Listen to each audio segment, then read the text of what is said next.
आप हैं बिहार संवाददाता के साथ और मैं हूं मनोज चतुर्वेदी। नीतीश कुमार आज प्रधानमंत्री से मिलने दिल्ली पहुंच गए हैं और 12 तारीख को बिहार विधानसभा का फ्लोर टेस्ट करना है एनडीए की सरकार को।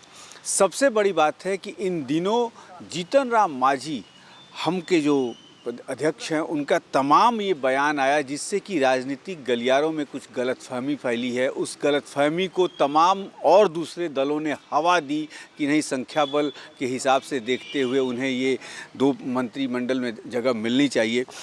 और एक जगह गया में ही जीतन राम मांझी ने कहा था कि भाई हमें तो एक सीट मिल गई, लेकिन हमारे पार्टी के अंदर जो अगड़ी जाति के भी लोग हैं उन्हें भी सम्मानपूर्वक मंत्रिमंडल का पद मिलना चाहिए। हमारे साथ अनिल कुमार हैं, हम के टेकारी से विधायक हैं, उन्हीं से जानते हैं कि क्या कुछ ये चल रहा है। हम में क्या कुछ चल रहा है सर? कुछ नहीं चल रहा है। हम लोग का पार्टी इंटैक्ट है और हम लोग जो विश्वास मत है 12 तारीख के, वो हम लोग हर चारों विधायक हम लोग एकजुट हैं, कहीं किसी तरह दिक्कत नहीं है। जहाँ तक बात है ये प्रश्न रखने का, तो माननीय जीतन राम मांझी जी पार्टी के नेता हैं और अपनी बात को रखते हैं। चूँकि पार्टी में सब लोगों को लेकर चलना है, तो पार्टी के राष्ट्रीय संरक्षक हैं, बिहार के मुख्यमंत्री रह चुके हैं, काफ़ी परिपक्व व्यक्ति हैं, 40 बरस से एमएलए हैं। वो अपना देखते होंगे कि मगध का जोन है, जो इलाका है, वो इलाका में कोई सवर्ण समाज का नहीं है। पहले लगातार रहता था, रमाशय बाबू रहते थे या हम रहते थे या उसके पहले लोग रहते थे। आए जो जहानाबाद है, गया है, औरंगाबाद है, नवादा है, बक्सर है, आरा है, सारे जिला शून्य है। तो जिस समाज से की बात कर रहे थे तो समाज में ये शून्यता है, तो इसके लिए बोले थे। लेकिन इसका मतलब ये नहीं कि हम लोग पार्टी से कहीं सुर अलग किए हुए हैं, कहीं हम लोग अलग हैं, हम लोग नीतीश माननीय मुख्यमंत्री जी के खिलाफ हैं। हम लोग हर परिस्थिति में इंटैक्ट हैं और हर समय इंटैक्ट रहे हैं। 2020 में भी चुनाव जीत कर आए थे तो तरह तरह की बातें थी, कई पार्टी में परेशानी हुआ, टूट हुआ, फलना हुआ, हमारे यहाँ सब नहीं हुआ। हम लोग पूरे इंटैक्ट रहे मुस्तैदी से और पूरे माननीय मुख्यमंत्री जी के साथ। लेकिन अपनी बात रखना तो अलग बात है, बात तो हमारे नेता रखेंगे। क्योंकि पार्टी में वो घूमते हैं, दौड़ते हैं, तो सबको लेकर चलना पड़ता है, इसलिए बात अपना रखेंगे और यही बात है। यानी कि मांझी जी अगड़ों की लड़ाई में भी, अगड़ों के वोट बैंक में भी सेंध लगाना चाहते हैं आप ही के मार्फत से। सेंध नहीं लगा रहे हैं, अगड़ों का समर्थन उनको प्राप्त है, अगड़ों का समर्थन प्राप्त है। अगड़ों का समर्थन नहीं प्राप्त होता तो हम लोग कैसे चुनाव जीतते? 4 सीटें हम लोगों को मिला, मगध में 4 में 3 जीत गए। तो अगड़ों का समर्थन उनको प्राप्त है, अगड़ों के साथ रहे हैं सब दिन। वो उनका मखदूमपुर में लड़े, मुख्यमंत्री बने और जहाँ भी लड़े, तो अगड़ों से उनका संबंध बहुत ही सकारात्मक रहा है, बढ़िया संबंध रहा है। अगड़ों, पिछड़ों, दलितों, अल्पसंख्यकों, सब लोगों से उनका संबंध रहा है।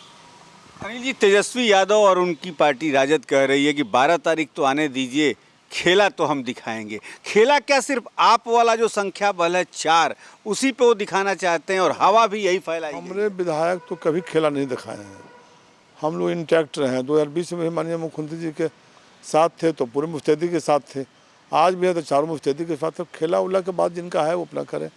हम लोग अपना 4 एमएलए हैं, चारों एमएलए, 1 एमएलसी हैं, हम लोग 5 हम लोग इंटैक्ट हैं।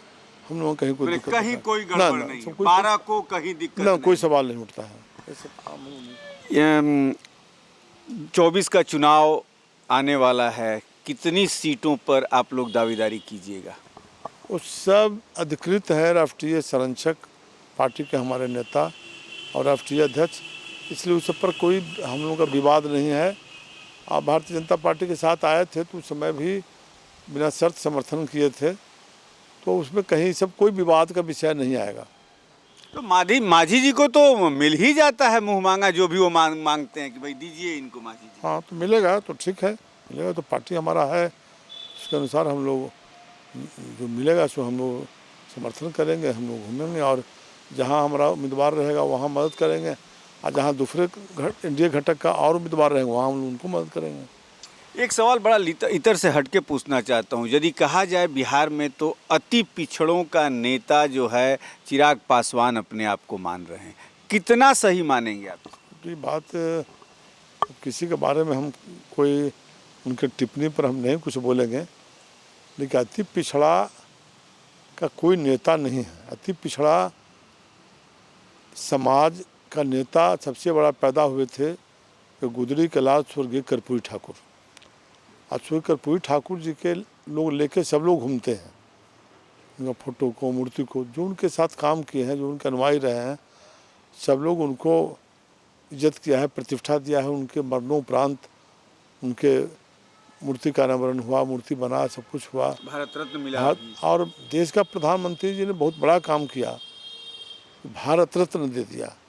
तो भारत रत्न देने से एक सम्मान तो बढ़ा पूरे देश में। कर्पूरी ठाकुर जी को प्रतिष्ठा दिलवाने का काम माननीय प्रधानमंत्री नरेंद्र मोदी जी ने किया। तो उनका डिमांड हमारे माननीय मुख्यमंत्री नीतीश कुमार जी, माननीय नेता जीतनराम मांझी जी, ये सब लोग करते रहे हैं कि उनको पदक मिले।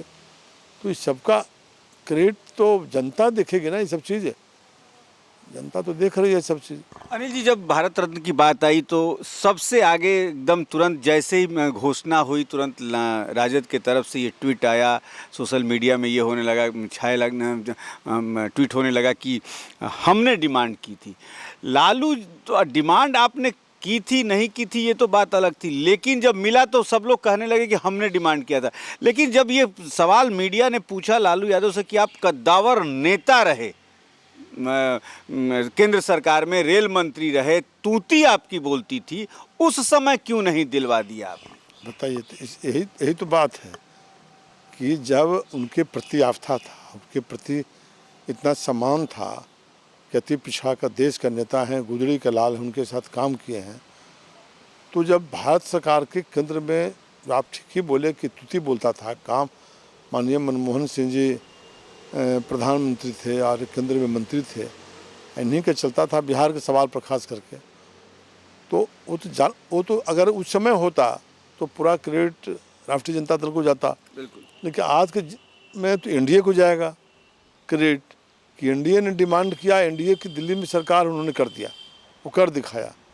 माननीय प्रधानमंत्री जी कथनी करने में समानता रखते हैं।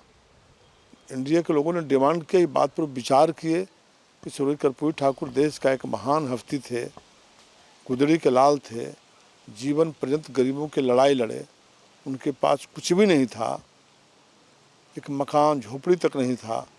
तो ऐसे व्यक्ति को प्रधानमंत्री जी ने सम्मानित किया है।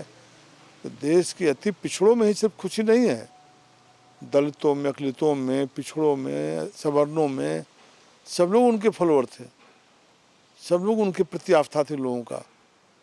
वो वास्तव में बेजोड़ नेता थे।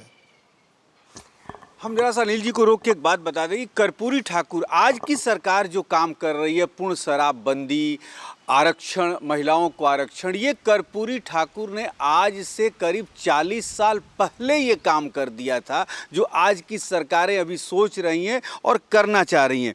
सोचिए क्या दूरदर्शी व्यक्तित्व होगा उनका कि आज से 40 साल पहले उन्होंने ये सब काम किया। सोचिए कि दूरदर्शी तो महान व्यक्ति थे ना। हम पटना यूनिवर्सिटी में जब राजनीति करते थे, छात्र सीनेटर थे, उस समय उनसे हमको सानिध्य प्राप्त हुआ। और दिल्ली में हम प्रथम बार हमको ले गए दिल्ली, मगध ट्रेन से हम दिल्ली गए थे, मुझे याद है राजनीतिक जीवन में। और बिहार भवन हम अथोराइज नहीं थे, बिहार भवन में कमरा में ठहराए और सुबह पर 9:30 बजे अपने कमरा में आए, तैयार वार है ना अनिल जी, श्री बीपी सिंह जी के यहाँ चलना है। बीपी सिंह जी उस समय जन नेता हो गए थे और जन मोर्चा बना करके बिहार में सेंटर बना रहे थे, इसीलिए हमको ले गए थे मिलाने के लिए। आज जाकर के बीपी सिंह जी से मेरा परिचय कराए। तो सोचिए इतना महान नेता, हम साधारण पटना यूनिवर्सिटी के स्टूडेंट लीडर, और उसको उठा करके ले जा करके वहाँ पहुँचा देने का काम किए। तो सानिध्य वहीं से शुरू हुआ मेरा राजनीति में। हम कहिए तो उन्हीं का देन है कि हम यहाँ पर हूँ। हम के सारे विधायक एकजुट हैं, जैसा कि अनिल जी ने कहा, और हम हमेशा सरकार के साथ खड़ी रही है और इस बार भी खड़ी है।